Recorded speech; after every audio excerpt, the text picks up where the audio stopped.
Hai semuanya, ketemu lagi dengan saya di Aris Channel. Saya harap kalian semua selalu dalam keadaan sehat walafiat ya. Pada episode kali ini, saya akan membahas sebuah film berjudul Overlord, dirilis tahun 2018. Film yang berlatar belakang pada saat Perang Dunia Kedua ini mengisahkan tentang tentara Amerika yang mencoba menyusup ke wilayah pasukan Nazi untuk menyelamatkan warga sipil dari cengkraman pasukan Nazi. Namun yang tak disangka-sangka, ternyata pasukan Nazi sedang mengembangkan serum yang sangat berbahaya. Hal itu pun membuat keadaan tambah rumit. Tanpa berlama-lama lagi, langsung saja kita masuk ke alur ceritanya.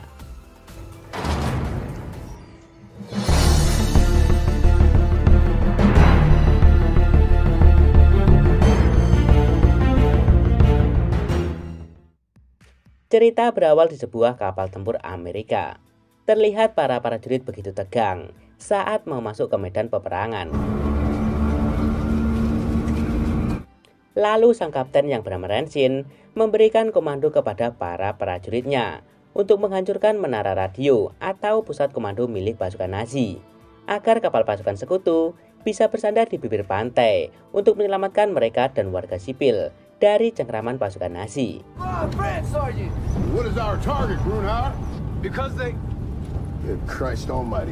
Sang kapten lalu memperkenalkan atasan mereka ketika berada di medan perang. Beliau bernama Corporal Ford, orang yang ahli dalam rakit peledak. Singkat waktu, kapal mereka telah masuk di atas langit pasukan Nazi. Tembakan demi tembakan dari pasukan Nazi membuat kapal mereka terus bergoyang. Para prajurit pun jadi panik, hingga pada akhirnya baling-baling pesawat yang mereka tumpangi meledak terkena tembakan. Kapten Rensin pun segera menyuruh mereka semua agar bersiap-siap melakukan pendaratan darurat.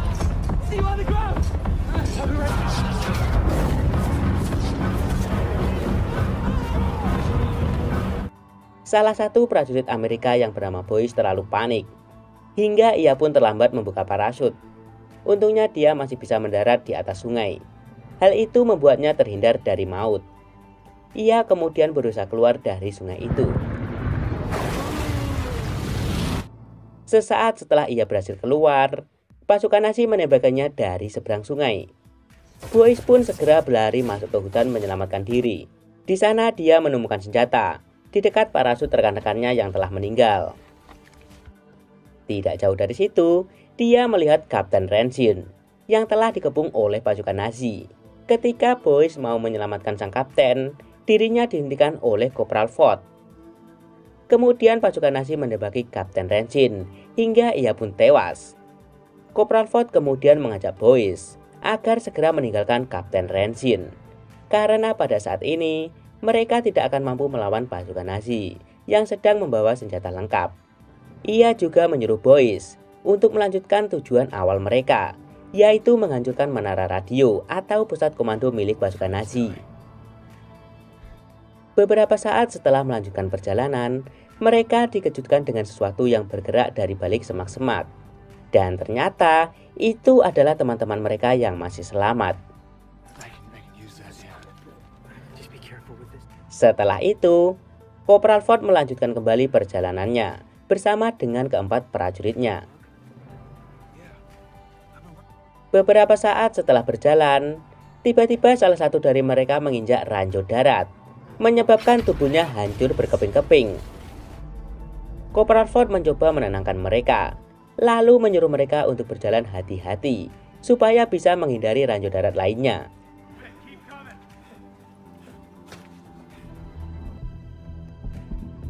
Beberapa saat kemudian, Corporal Ford mengajak istirahat sebentar, supaya psikologis mereka tetap terjaga. Di sana tiba-tiba Boyce menyuruh semua rekannya untuk bersiaga, karena ia melihat ada sesuatu yang mau datang. Dan ternyata itu adalah seorang perempuan. Perempuan itu pun terkejut saat melihat Boyce dan lainnya. Perempuan itu pun lantas segera berlari. Corporal Ford menyuruh para prajuritnya untuk menangkap perempuan itu. Di sana perempuan itu mengaku bernama Chloe. Ia juga mengaku tinggal di tempat di mana menara radio pasukan Nazi itu berada. Chloe sendiri terlihat tidak menyukai pasukan Nazi. Kopral Ford lalu menyuruh Chloe untuk menunjukkan jalan ke kampungnya.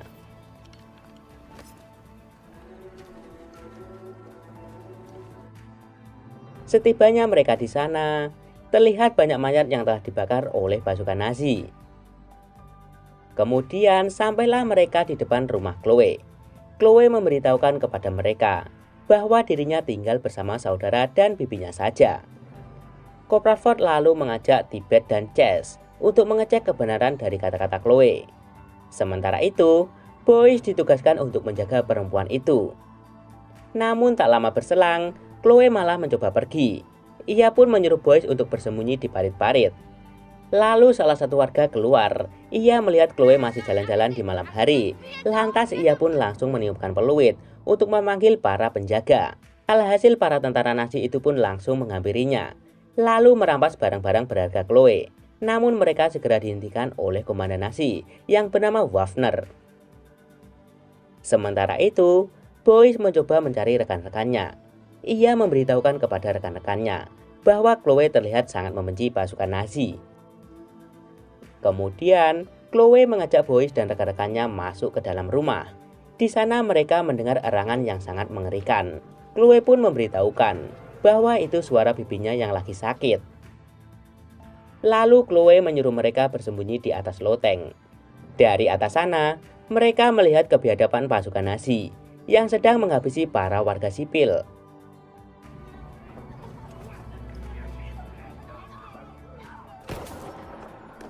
Setelah itu, Ford segera menyuruh Chess dan Tibet untuk mencari lokasi yang pas buat meledakkan menara itu. Sementara Boyce disuruh untuk mengecek situasi dan kondisi sekitar. Di saat mau keluar, Boyce penasaran dengan erangan tadi. Ia pun lantas mengeceknya. Dengan perlahan-lahan, Boyce membuka kamar itu. Terlihat manusia dengan wajah yang sangat menyeramkan. Chloe lalu menghampiri Boyce. Ia menceritakan pada Boyce bahwa setelah kembali dari menara radio, keadaan neneknya jadi seperti itu. Melihat luka Boyce, Chloe lalu menawarkan untuk mengobatinya. Sambil mengobati Boyce, Chloe menceritakan masa lalunya, bahwa setelah pulang kuliah dari Inggris, keadaan kotanya berubah karena perang. Kedua orang tuanya dibawa pasukan Nazi ke menara radio untuk dijadikan sains. Dan sampai saat ini, kedua orang tuanya belum pulang juga. Kini dirinya hanya tinggal bersama bibi dan adik kecilnya bernama Paul.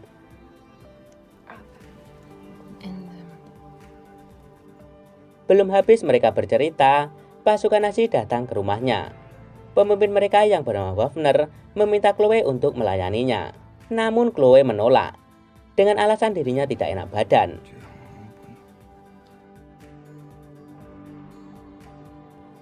Waffner pun mengancam akan membawa Paul jika dirinya menolak.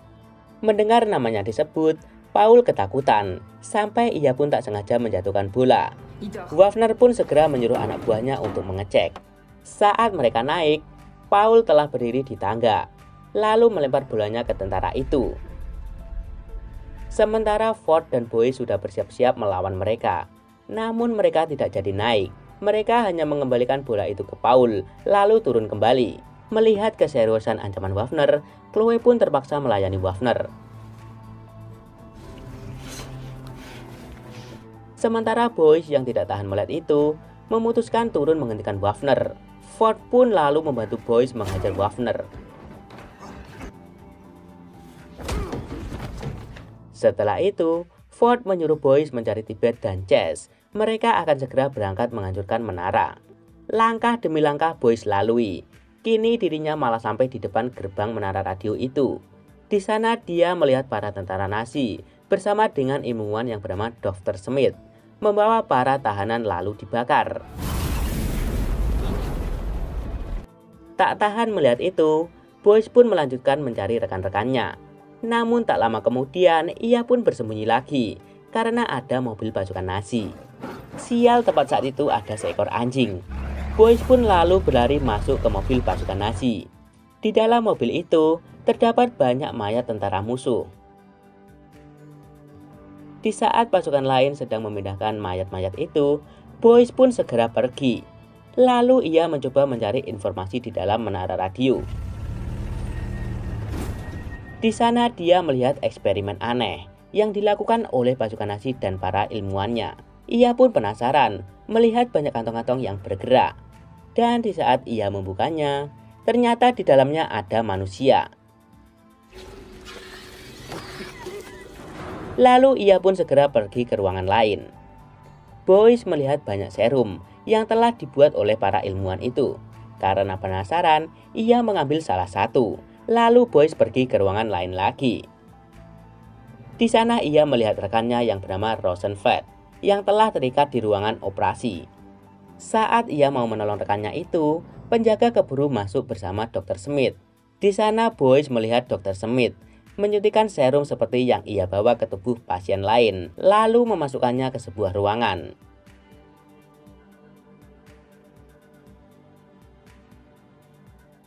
Sesaat setelah Dr. Smith dan penjaga keluar, Boyce mencoba mencabut selang yang tertancap di perut Rosenfeld, lalu membawanya pergi dari menara itu.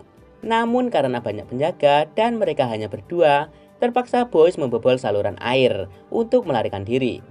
Boyce dan Rosenfeld pun akhirnya selamat.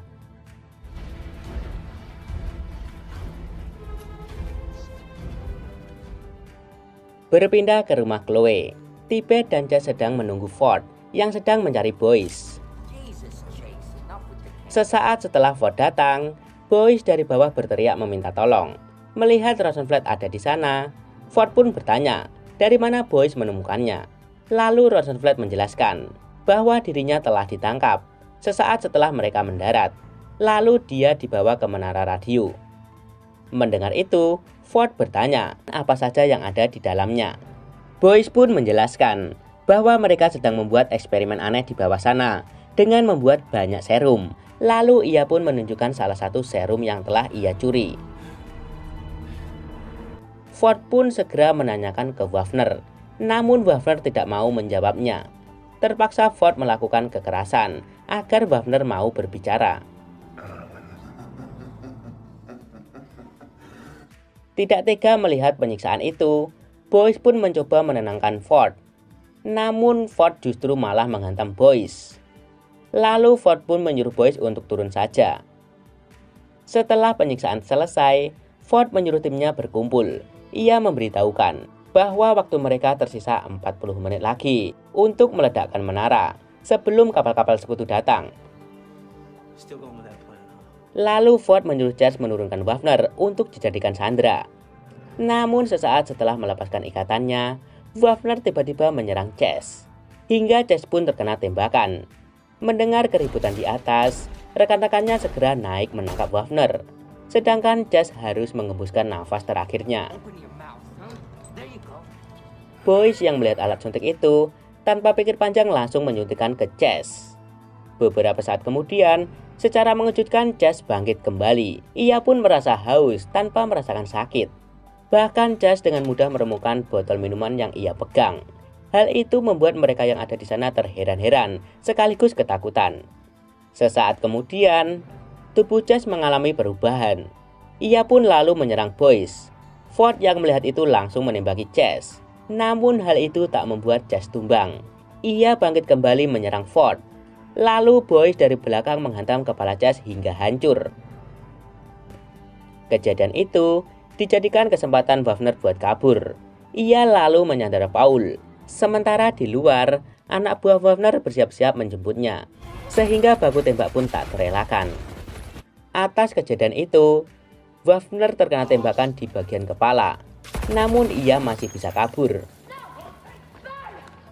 Ford lalu menyuruh anak buahnya bersiap-siap mengebom menara itu, karena waktu mereka sudah tidak lama lagi. Rencana itu pun mendapat tentangan dari Boyce, karena menurutnya Paul kemungkinan besar berada di sana setelah Waffner menculiknya. Boyce pun mengusulkan agar mereka masuk ke sana menyelamatkan Paul terlebih dahulu, lalu meledakkan menara itu dari dalam. Tibet pun menyetujui rencana Boyce, walaupun itu sedikit beresiko. Ford tak punya pilihan lain selain mengikuti rencana mereka berdua. Sementara itu, Waffner telah sampai di menara. Ia pun langsung mencari serum itu, lalu menyuntikkan ke tubuhnya sendiri. Seketika itu, Wagner kelihatan tidak merasakan sakit, walaupun ia punya luka bekas tembakan. Di tempat lain, Ford mengatur rencana penyusupan mereka. Ia menyuruh Tibet dan Rosenfeld untuk mengamankan gerbang depan, sementara dirinya akan menyusup ke dalam bersama dengan Boyce. Sedangkan Chloe ditugaskan memancing pasukan Nazi terlebih dahulu. Lalu salah satu dari pasukan Nazi pun mengejar Chloe, hingga pada akhirnya Chloe pun tertangkap di sebuah jembatan. Kemudian Ford dan Boyce muncul membantu Chloe.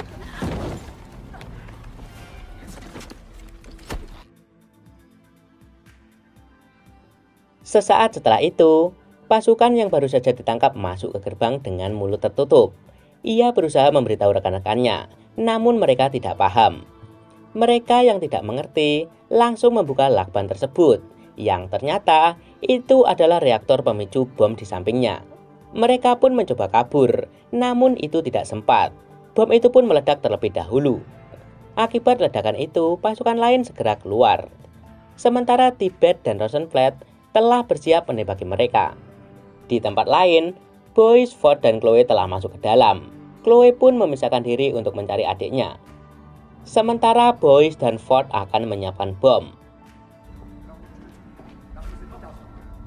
Di saat ketemu penjaga, Chloe segera menanyakan di mana adiknya berada.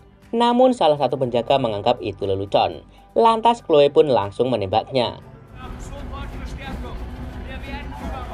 Di tempat lain, Ford dan Boyce berhasil menguasai pusat komando. Mereka pun segera memasang peledak. Sementara penjaga yang Chloe ancam menunjukkan sebuah sel yang katanya di dalamnya ada adiknya. Ketika Chloe mencoba masuk ke dalam, penjaga dari belakang mencoba menyerangnya. Untungnya Boyce datang tepat waktu untuk menolong Chloe.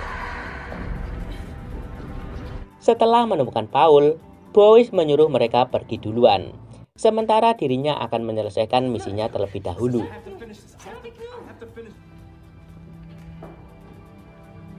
Ketika Paul dan Chloe berada di saluran air, tiba-tiba makhluk eksperimen ciptaan pasukan Nazi menyerang Chloe. Hingga pada akhirnya, Chloe menemukan alat penyembur api. Ia pun langsung mengambilnya untuk menyerang makhluk itu.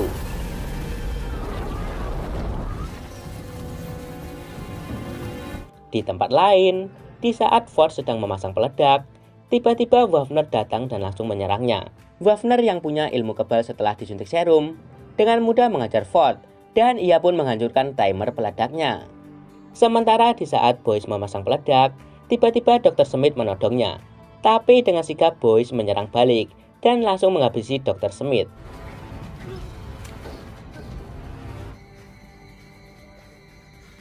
Berpindah ke Tibet dan Rosenfeld, mereka terus bertempur melawan pasukan Nazi di pedesaan. Tiba-tiba Paul muncul di tengah pertempuran itu, hingga terpaksa membuat Tibet keluar. Ia pun segera menyelamatkan Paul, namun sayangnya Tibet terkena tembakan. Chloe pun tiba-tiba muncul dan langsung memberondong pasukan Nazi. Kembali lagi ke menara, Ford tidak mampu melawan zombie Wagner. Wagner kemudian menyeret Ford dan kemudian menyantolkan ke jangkar. Boyce yang mencoba menolong Ford justru jadi bulan-bulanan oleh Wagner.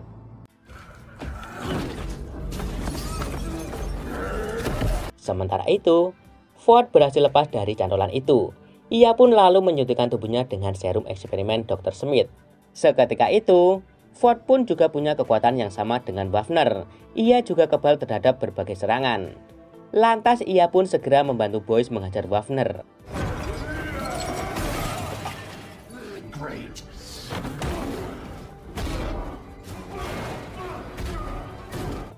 Di saat terdesak, Ford melempar tabung gas dan kemudian menyuruh Boyce menembak tabung itu, hingga terjadilah ledakan hebat. Ford yang merasa bukan manusia normal lagi, mendorong Boyce agar keluar. Lalu ia pun menutup gerbangnya. Ia pun berpesan pada Boyce bahwa semua ini tidak boleh dimiliki oleh siapapun, karena bisa membuat kesirikan serta kesombongan bagi manusia. Jadi alangkah baiknya semua itu lenyap bersama dirinya.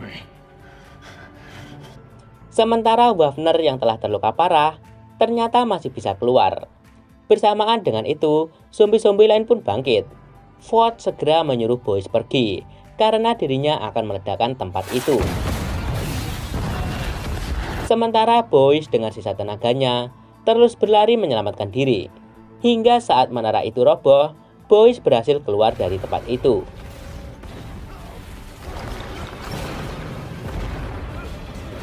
Di desa terdengar berita yang mengabarkan menara telah hancur, sehingga pasukan sekutu bisa mendarat di pantai Perancis untuk menyerang pasukan Jerman. Sesaat setelah itu, Paul berteriak melihat kedatangan Boyce. Kemudian, Tibet pun menanyakan kondisi Ford, dan Boyce pun hanya bisa geleng-geleng. Setelah kejadian itu semua, komandan militer bertanya pada Boyce, mengapa mereka tidak meledakkan dari luar dan malah meledakkan dari dalam yang penuh resiko. Boyce pun menjawab, itu semua keputusan Kopral Ford, karena mereka kalah jumlah dan tidak mungkin berhasil untuk merobohkan menara dari luar. Komandan itu pun mendengar berita adanya lab yang ada di bawah tanah. Untuk melaksanakan wasiat Kapten Ford, Boyce menyatakan di sana hanya ada ruang kendali, tidak ada laboratorium. Komandan militer pun menyuruh Boyce agar istirahat. Kemudian, Boyce mendatangi teman-temannya. Di sana dia memberitahukan bahwa mereka akan segera melaksanakan tugas. Tugas itu adalah memberi penghormatan pada Ford, dan film pun tamat.